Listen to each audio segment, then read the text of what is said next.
What's up, folks? Welcome back to another edition of SHU Outdoors. My name is Mick. I'm your host, and today I'm going to respond to my dude, Conservative Felon.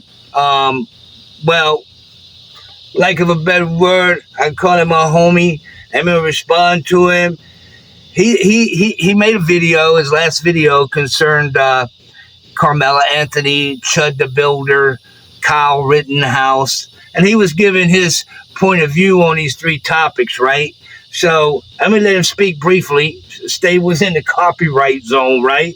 And then I'm gonna respond to what he has to say because I just have a different point of view than Conservative Felon. So without further ado, I'm gonna let him speak, and then I get back into it.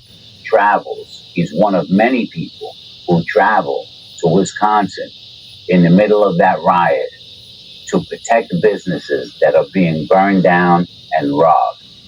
Now, you can have the opinion that it's not his place to do that. You could have the opinion that it's none of his business. You could have the opinion that you wouldn't have done that. Your opinions don't matter. That's where I totally disagree. I think, if you're presenting something on a podcast, even if you're talking about the law, that's why they have a jury. So I think people's opinions does matter when you put your opinion out there, right? I looked at that whole situation like this. I don't have a problem with the guy owning a firearm. I really don't have a problem with that. And they're useful for 1,000 different reasons, at least 100 different reasons, at least say 30 different reasons they're very useful. But the way I saw that whole case is, some writing and all this stuff was happening in a city. And, but if you're going to have a police force and the state police and the National Guard and all this other stuff, your taxes already go to somebody to go address that. My issue, if I would have been on that jury, is why did you get a loaded firearm, get in your vehicle, drive X amount of miles, then walk around the street as if you're like a heavily armed militia? It's not your place to do that. It appears to me that you went there with the intentions of doing some kind of like law enforcement capacity, which he doesn't have a right to do. He could have stayed where he was at and his life wouldn't have been in danger at all, and he could have let the authorities go in there and deal with that. People who earn a salary for exact that purpose if it becomes necessary. So, not for nothing, the guy beat the case, but not if he should have just stayed where he was at in his home with his firearm and worried about defending his family and whatnot. Now, I could see if he happened to live downtown in a town, let's say if he lived in that city, okay, and he owned that firearm legally in his apartment, and horrible things started happening all around him, and somebody attempted to break into his apartment or, start a fire in his building, I could see him potentially getting his firearm and trying to stop that from happening, okay? But this guy got his firearm, loaded it, got in the vehicle, drove X amount of miles, walked around with a rifle strung on his shoulder. It looked to me like he was looking for trouble. He could have just stayed home and avoided the whole situation. He wasn't trained to do none of that. And it wasn't like he was in direct distress. That would have been my take on it. But that's the way I see that issue. Me and this guy agree on a lot, but, I ain't going to diss him because, like I said, he's my homie. I'm just going to point out where I disagree with. Legally permitted to do that or not? And he is. Was he legally permitted to have an AR-15? Kyle Rittenhouse was 7. I don't think he was legally permitted to do it. Okay, yeah, he was legally permitted to have a firearm. He was legally permitted to own a vehicle. He was legally permitted to get in the vehicle and operate it. He was probably totally able to legally put a firearm in the vehicle and transport it. Where my whole thing with this is, he should have stayed his ass at home. He should have never gotten the vehicle and went over there. It wasn't his neighborhood. His home wasn't being threatened. His community wasn't being threatened. That was happening somewhere else. He should have let the authorities deal with it. That's the way I see it. Round two. I think we're going to go to Carmelo Anthony. I think that's a good place to start. I disagree with his analysis. So let's go ahead on and get into it. For Carmelo Anthony stabbing Austin Metcalf to death. And so they figured that the only opportunity to beat this case is to use race baiting and say that this was being done to Carmelo Anthony. I totally disagree on his whole point with Carmelo Anthony. The way I saw that whole incident, first of all, Mr. Anthony, he wasn't anywhere he wasn't allowed to legally be. He was at that sporting event, okay? And, I was a young man at one time, and I know how young men act, especially with sports games and, sports generally speaking, especially when they're on different teams, different sides. I've seen plenty of scuffles take place in those type of situations. And the way it appeared to me is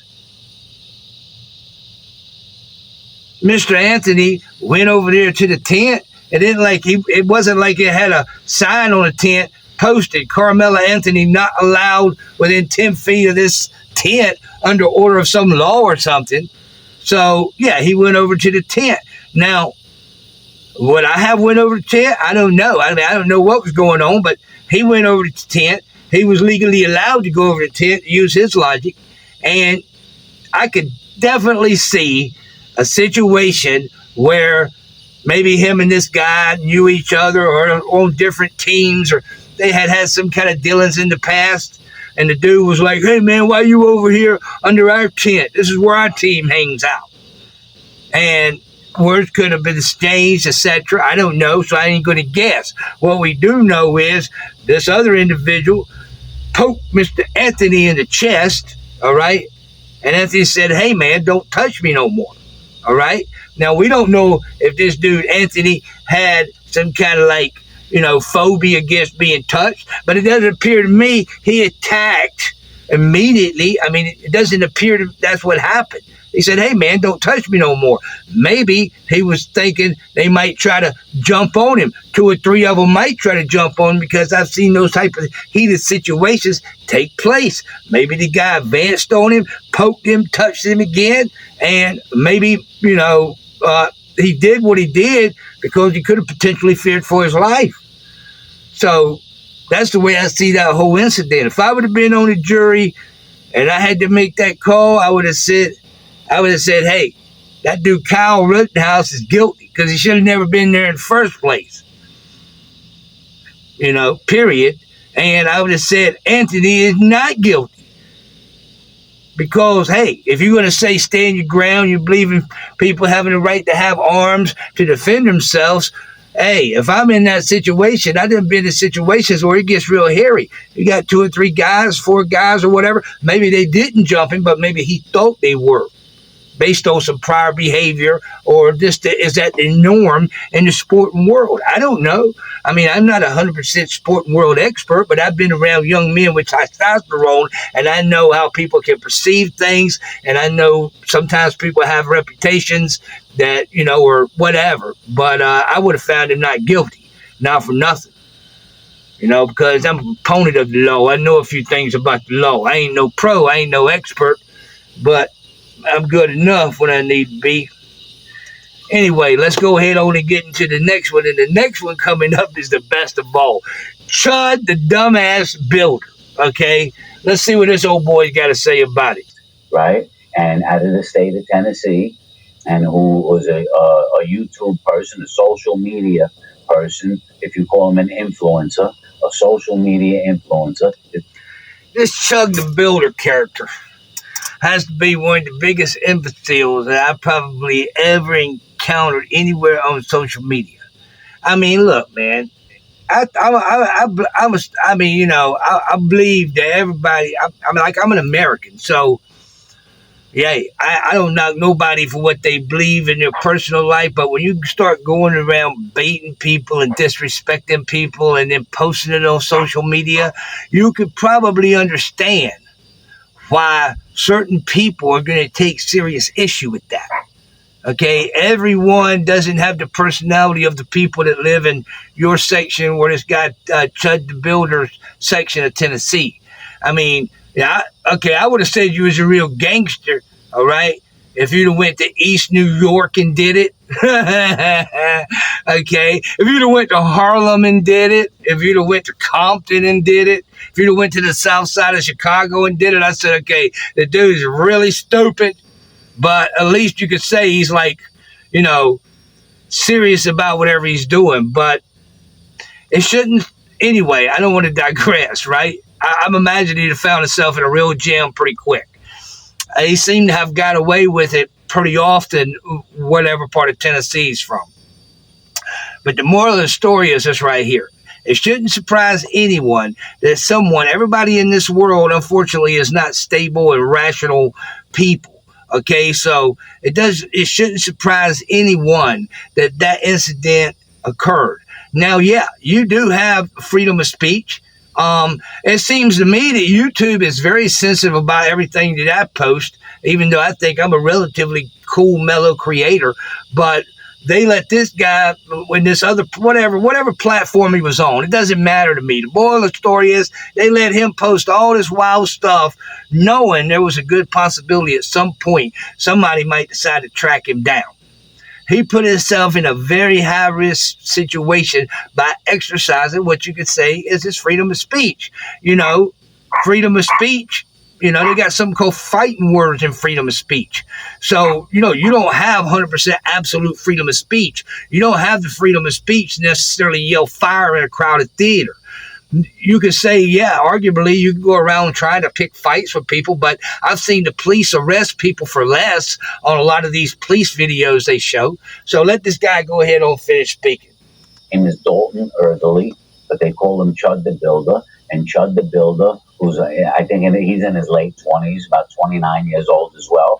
He does racially baited filming. He goes out and he uses the N-word around black people. And if they don't want to deal with him, he says that they're chimping out. So I would imagine Chud the Builder probably thinks he's a real tough guy. He probably is a tough guy. But you got to figure something, Mr. Chud, a.k.a. the Builder. Everybody's not going to fight by your rules or your engagement tactics and techniques. So I think you put yourself in a very high-risk situation, and you're lucky you come across the guy you came across. If I was you, I'd stay on bail, keep a real low profile, and never make any appearances on social media again. That's what I would recommend, because you put yourself in a very high-risk situation by doing the type of content that you was doing. Now, this guy is going to attempt to argue that, well, he's got freedom of speech and all this other stuff, and the guy attacked him. Yeah, I mean, you could say whatever, but it shouldn't surprise anyone that someone did attack him. The surprise is that it took that long. Okay? I think the guy's, pretty far out there. Only a matter of time until something happened with him. Now, he ended up shooting the man outside of the tennis. And he was so stupid, he shot himself too. You could have avoided that whole situation by not putting that kind of content on social media. So that's why they gave him $100,000 bail, because, you need to deter other people from thinking about doing this dumb stuff.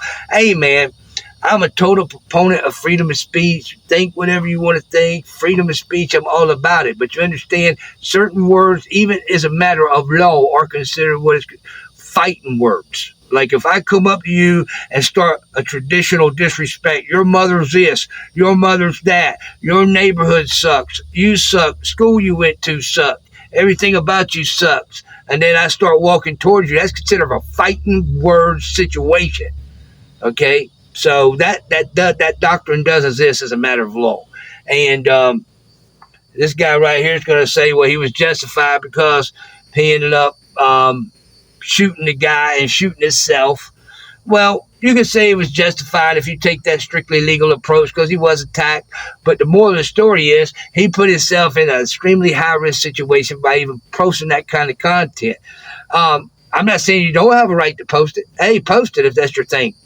But don't be surprised when certain people, who knows, a lot of people roam around on the streets that ain't necessarily stable. We all see that, right? So, it seems like a pretty wild thing to do.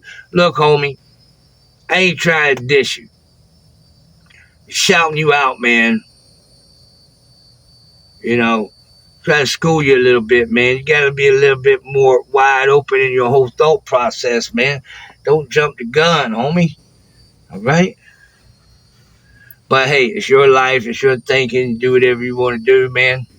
But me and you, unfortunately, just don't see things quite the same. And it's unfortunate, man, because you're a New York homie, man. I wouldn't mind having like a YouTube homie and stuff that's cool and shit and down, but yeah. Yeah, your thinking and my thinking don't jive. But in any event, man, wish you the best. Keep making content and stay up. And for everybody else, thanks for watching this video. Don't forget to like and subscribe. Really help the channel. We're gonna keep the channel moving forward, up and away.